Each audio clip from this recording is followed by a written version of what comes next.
রিক্সা কালকে চালাবো না। আমি রিক্সা বন্ধ করে দেবো। মোহাম্মদ আশরাফুলের সঙ্গে মুসাফা করছি। আমার খুব পছন্দের একটা ক্রিকেটার ছিল ছোটবেলা থেকে। তানজিদ তামিমকে দেখলাম, মুকিদুল ইসলাম মুগ্ধকে দেখলাম, তারপরে লিটন দাসকে দেখলাম। সবার সঙ্গে কথা তো বলার তো সুযোগ হয়নি। সাব্বির রহমান আমাদের ভাই রাজশাহীর, তাকেও দেখলাম। দেখেন জার্সি, এটা মোহাম্মদ মিথুনের, আর এটা হচ্ছে সৌম্য সরকারের।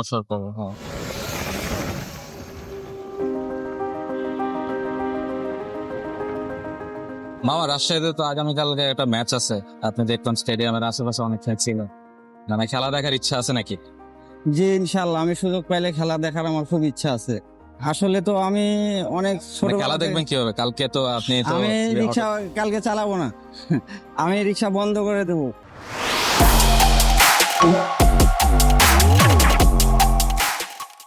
আমার বাসা তো অনেক দূরে, এখান থেকে 30 কিলোমিটার দূরে।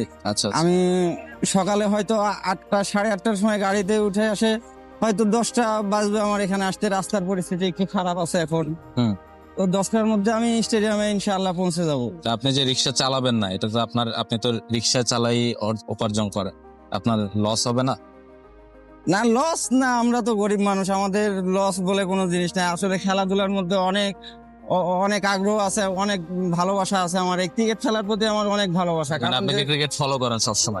সবসময় আমি ক্রিকেট ফলো করি, আর এই জন্য আমি সবসময় সুযোগ পাইলে আমি স্টেডিয়ামের আশেপাশে আসে দেখি, আমি খোঁজ খবর নিই। আচ্ছা, যে হয়তো কে আসছে, সাব্বির ভাই আসছে কি শান্ত ভাই আসছে কি আর কেউ আসছে। আমি স্টেডিয়ামের আশেপাশে থাকি, আমি রিক্সা চালাই কিন্তু স্টেডিয়ামের আশেপাশে থাকি। আমি দেখি কে কখন আসে।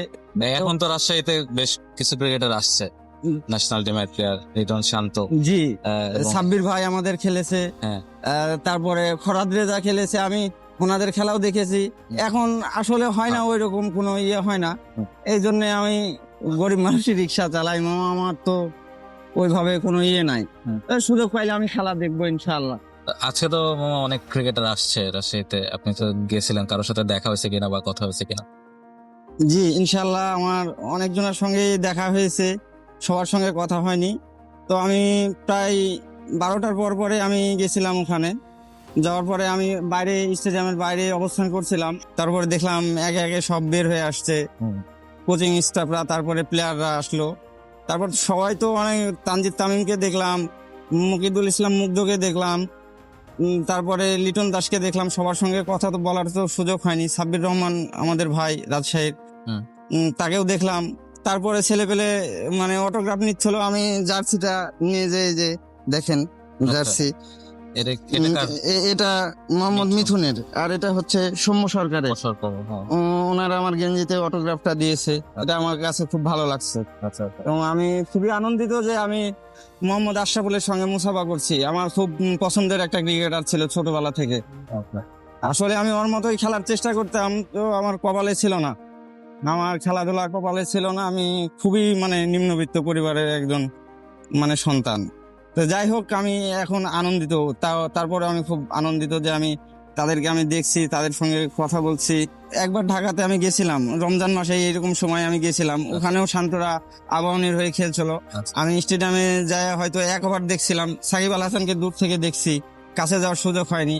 আমি দৌড়ায় একবার, আমি জানতাম না যে হয়তো স্টেডিয়ামের মধ্যে ঢোকা হবে না, একটা গেটের তালা খোলা ছিল। আমি দৌড় দিয়ে আমি স্টেডিয়ামের মধ্যে ঢুকছিলাম। তো আমার খুব ইচ্ছা ছিল সাকিব ভাইকে খুব কাছ থেকে দেখার, তো সৌভাগ্যটা হয়নি। আমি টিভিতে দেখি, আমি ছোটবেলা থেকে মোহাম্মদ আশরাফুলের খেলা আমি দেখছি, খুব আমার ভালো লাগতো।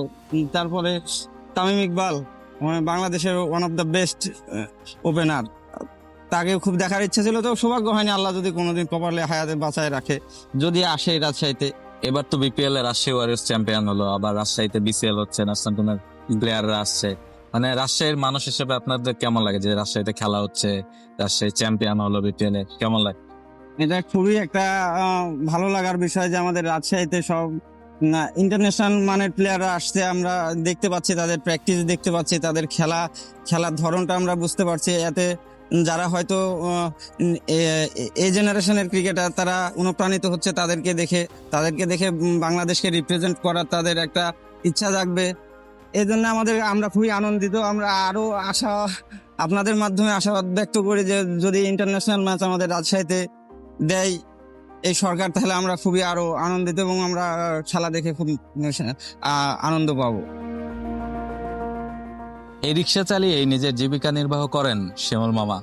এই রিক্সাই তার সংসার চালায়। তবে তিনি সিদ্ধান্ত নিয়েছেন আগামীকালকে এই রিক্সা তিনি চালাবেন না, কেননা রাজশাহীতে বিসিএল এর যে ওয়ানডে ভার্সনের ম্যাচ হচ্ছে সেটা তিনি মাঠে বসে দেখবেন। শান্ত লিটনদের খেলা মাঠে বসে দেখতে চান তিনি। এই অঞ্চলের মানুষ ক্রিকেটটাকে কতখানি ওন করেন তার একটা প্রমাণ এই শিমুল মামা। নিজের জীবিকার রাস্তা বন্ধ করেও তিনি মাঠে বসে খেলাটা দেখতে চান, প্রিয় ক্রিকেটারদের কাছ থেকে দেখতে চান। এই অঞ্চলে লম্বা একটা সময় ক্রিকেট খেলা হয়নি, সেভাবে বড় কোনো টুর্নামেন্ট হয়নি।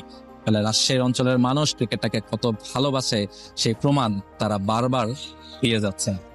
রাজশাহী থেকে রাহুল রায়, টি স্পোর্টস।